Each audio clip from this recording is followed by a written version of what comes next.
Vendredi 24 juillet 2020.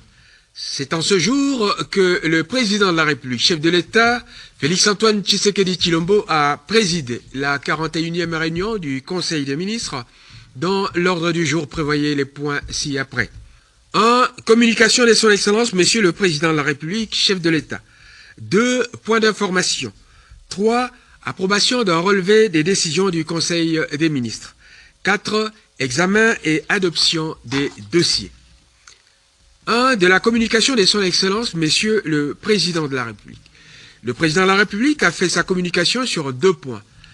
1. Suivi des dossiers opposant la République démocratique du Congo à des particuliers devant les instances judiciaires internationales. 2. Nécessité d'enrayer la dépréciation du franc congolais. S'agissant du premier point, le président de la République a été informé de l'existence de plusieurs litiges en procédure de fond ou en exécution forcée actuellement pendant devant les instances judiciaires internationales. À ce sujet, le chef de l'État a déploré le fait que des arrangements à l'amiable n'aient point été privilégiés en ces occasions, ni des provisions d'honoraires d'avocats payés en temps utile, avec toutes les conséquences que cela implique de préjudiciables pour les intérêts du pays. C'est pourquoi le président de la République a instruit le ministre ayant la justice dans ses attributions et le ministre des Finances de prendre toutes affaires cessantes les dispositions nécessaires pour régler ces problèmes. Étant donné que la République démocratique du Congo est en programme avec les institutions de Bretton Woods, il y a lieu de veiller à ce que toutes ces procédures n'affectent pas les créances octroyées à la RDC par les dites institutions, ce qui serait une catastrophe pour l'image de la République démocratique du Congo et pour son économie. En ce qui concerne le deuxième point, le chef de l'État a indiqué que le pouvoir d'achat de nos compatriotes, principalement les couches sociales les plus vulnérables et les masses populaires laborieuses qui subissent de plein fouet la dépréciation monétaire, continue de baisser depuis un certain temps. Le chef de l'État a réitéré à ce sujet l'instruction qu'il avait déjà donnée au Premier ministre de veiller à ce que le ministre des Finances et le gouverneur de la Banque centrale du Congo, qui ont la responsabilité de la stabilité de notre monnaie, prennent les mesures appropriées pour arrêter la dépréciation de celle-ci. Le président de la République a manifesté sa détermination à s'impliquer personnellement dans le règlement de ce dossier en exigeant un rapport hebdomadaire à ce sujet. 2. Des points d'information. 1. Vice-premier ministre, ministre de l'Intérieur, Sécurité et Affaires coutumières. Le vice-premier ministre a informé les conseils de ministres sur les points suivants. 1. État d'esprit de la population. Il est caractérisé par les principaux faits décrits ci-dessous. Accueil favorable par la population concernant les mises en place opérées au sein des FRDC et de la magistrature. Accueil favorable de la fin de l'état d'urgence sanitaire décrété par le chef de l'État. Préoccupation de la population concernant la dépréciation du franc congolais face au dollar américain. Situation sécuritaire. La situation sécuritaire est relativement calme sur toute l'étendue de la République. On notera cependant que certains groupes armés réfractaires au désarmement se sont illustrés par des attaques contre des civils et des positions des FRDC dans les provinces de l'Ituri et du Sud Kivu, où ils ont été repoussés par les forces loyalistes. Fonctionnement des institutions provinciales. Il règne une tension à Kindu, dans la province du Maniema, à la suite d'une motion de censure initiée par 11 députés provinciaux à l'encontre du gouverneur, accusé de mégestion et de léthargie administrative. Manifestation publique. Le comité laïque de coordination a organisé le dimanche 19 juillet une marche pacifique contre l'entérinement de la candidature de M. Ronsard Malonda à la tête de la CENI par l'Assemblée nationale. Un mémorandum a été lu à cette occasion. La police a réussi à disperser la manifestation pour faire respecter les mesures d'interdiction de manifester prises par les autorités. Criminalité et banditisme. Le phénomène de kidnapping avec demande de rançon continue à s'observer dans certaines provinces dont le Maniema, le Nord Kivu et le Sud Kivu.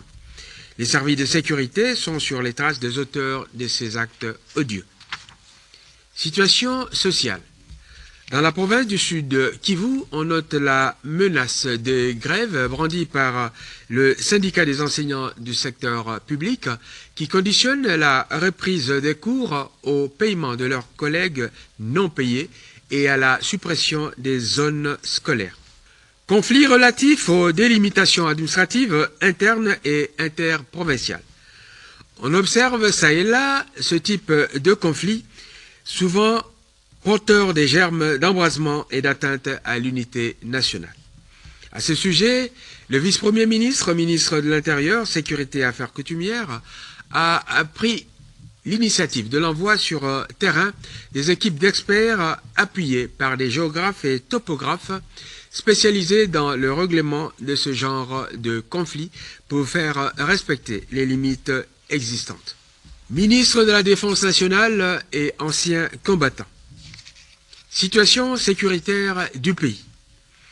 Le ministre de la Défense a indiqué que la situation générale demeure relativement calme et globalement sous contrôle sur l'ensemble du territoire national, nonobstant les foyers d'insécurité isolés existant dans quelques territoires de la partie est du pays que nos forces armées s'emploient à éradiquer inlassablement. L'armée poursuit ainsi sans relâche la traque des forces négatives qui opèrent dans quelques territoires de l'Est du pays, notamment les groupes ADF-MTM, Mai Mai, Mazembe, Codeco et autres. Ces initiatives ont abouti à la réduction sensible des capacités opérationnelles des terroristes ADF et autres et à des redditions continuelles ainsi qu'au démantèlement des principaux bastions. Morale des troupes. Les forces armées ont salué les récentes nominations et la mise en place opérée au sein des FARDC par le commandant suprême. Situation particulière dans certaines zones de défense. Au Katanga. Les mouvements de permutation des unités vers d'autres régions militaires se poursuivent avec au préalable une période de recyclage au centre d'instruction de Kamina. Tanganyika. Litige frontalier, République démocratique du Congo, Zambie. Le ministre de la Défense a informé le Conseil des ministres sur les derniers développements du litige frontalier entre la RDC et la Zambie. Après examen du contentieux frontalier qui oppose la Zambie à la République démocratique du Congo, le SADC saisi par la RDC vient de décider que les localités de Kibanga et Kalubamba font partie de la République démocratique du Congo. Il a été donné 7 jours à l'armée zambienne pour évacuer ses troupes.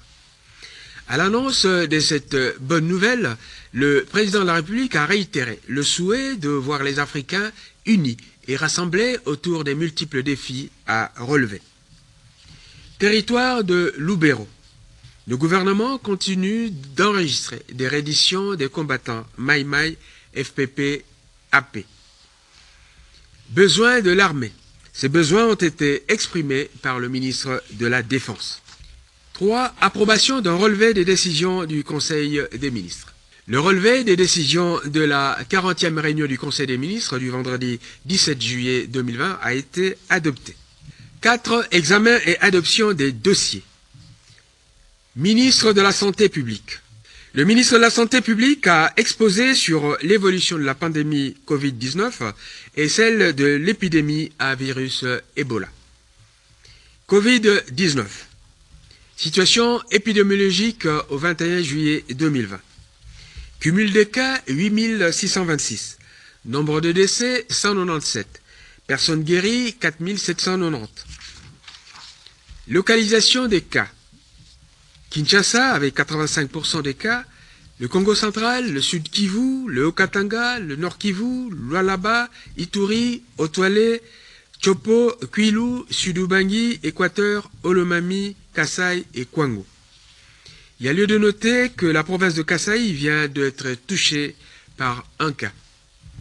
Fait saillant.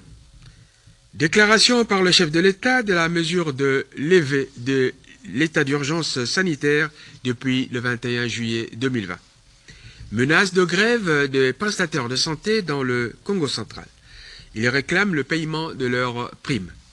Maladie à virus Ebola à Mbandaka. Situation épidémiologique. Cumul des cas 62. Nombre de décès 27. Personnes guéries 19. Localisation des cas. Bikoro, Bolomba, Iboko, Mbandaka, Wangata, Lotumbe et Ingende. Fait saillant. Vaccination de 10 916 personnes du 5 juin 2020 au 12 juillet 2020. Vice-premier ministre, ministre du Budget. Le vice-premier ministre, ministre du Budget, a exposé sur la mobilisation des recettes de l'État par les régies financières. À ce sujet, son Excellence, Monsieur le vice-premier ministre, ministre du Budget, a fait part au Conseil des ministres des conclusions auxquelles la Commission interministérielle économie et finances a abouti après avoir examiné les causes de la faible mobilisation des recettes de l'État par les régies financières. Les responsables des dites régies, à savoir DGDA, DGRAD et DGI, entendus sur le sujet, ont donné les raisons de la baisse des performances de leurs régies respectives et proposé, à la demande de la Commission, des propositions de pistes de solutions. Il ressort de leurs explications que les difficultés rencontrées sont à la fois d'ordre endogène et exogène. L'ensemble des mesures proposées, leur nature, les services devant intervenir pour leur résolution, ainsi que les délais d'exécution ont été suggérés. Le vice-premier ministre, ministre du Budget, a proposé au Conseil des ministres de les approuver. Après débats et délibérations, le Conseil a adopté ces mesures proposées. Il a été décidé par ailleurs d'inscrire à chaque Conseil des ministres le point concernant l'exécution des mesures proposées. Ministre de la Formation professionnelle, arts et métiers. Le ministre a soumis à l'approbation du Conseil les dossiers suivants adoptés en commission interministérielle spéciale socio-culturelle. 1. Organisation des enquêtes sur les spécificités provinciales et locales en vue de l'élaboration de la stratégie sectorielle de la formation professionnelle en République démocratique du Congo. 2. Note d'information relative au projet pilote KIN Emploi. De l'organisation des enquêtes sur les spécificités provinciales et locales en vue de l'élaboration de la stratégie sectorielle de formation professionnelle en République démocratique du Congo.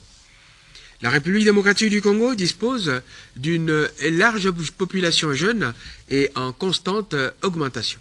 C'est ainsi que près de 1 à 2 millions de personnes sont déversées chaque année sur les marchés de l'emploi. Elles sont pour la plupart sans qualification particulière, en adéquation avec la demande du monde du travail, et ce pour plusieurs raisons. C'est pourquoi le ministre de la Formation professionnelle envisage de mener des enquêtes sur terrain de nature à aider à la récolte des données spécifiques permettant de cerner la problématique de la formation à l'emploi dont le monde du travail a besoin. Les enquêtes concernées devraient se dérouler sur 10 jours sur l'ensemble du territoire national, tandis qu'un atelier de validation du document y relatif les sanctionnera. Les partenaires traditionnels que sont l'UNESCO et le BIT sont disposés à financer ces enquêtes sur 11 provinces. Le gouvernement de la République est appelé à financer les enquêtes pour les provinces restantes. Ces enquêtes devront, au final, être validées par une commission ministérielle multisectorielle à laquelle se joindront in fine des représentants des partenaires sociaux. Du projet pilote KIN Emploi. Il s'agit d'un projet en faveur des jeunes désœuvrés de Kinshasa, initié par le ministère avec l'appui technique et financier de la coopération belge pour un coût de 10 millions de dollars américains, dont la contrepartie pour l'État congolais, qui était fixée auparavant à 3%, soit 286 000 dollars, a été ramené à 186 507 dollars, soit 1,67%. Ce projet consiste à prendre en charge, sur une période de 3 à 6 mois, la formation professionnelle des jeunes en difficulté sociale et professionnelle dans différents domaines: l'hôtellerie, la restauration, la tôlerie, la mécanique auto, le bâtiment, l'électricité, l'informatique, la coupe-couture, etc. Dans un premier temps, cette formation, qui concernera les communes ciblées comme à caractère urbano-rural et à forte vulnérabilité, sera proposée à un échantillon de 500 jeunes, dits enfants de la rue, non scolarisés et ou déscolarisés, avec ou sans diplôme, âgés de 16 à 35 ans, de même que les personnes vivant avec handicap. Ce projet vise donc, entre autres, à assurer l'apprentissage des jeunes vulnérables, à les rendre autonomes, à lutter contre le chômage de masse et à réduire les comportements déviants en milieu urbain consécutifs à la pauvreté. Le ministre sollicite le décaissement de cette somme pour l'exécution du dit projet. Après débat et délibérations, le Conseil des ministres a adopté ces deux dossiers et autorisé leur financement. Commencé à 12h juste, la réunion s'est terminée vers 17h45. Je vous remercie.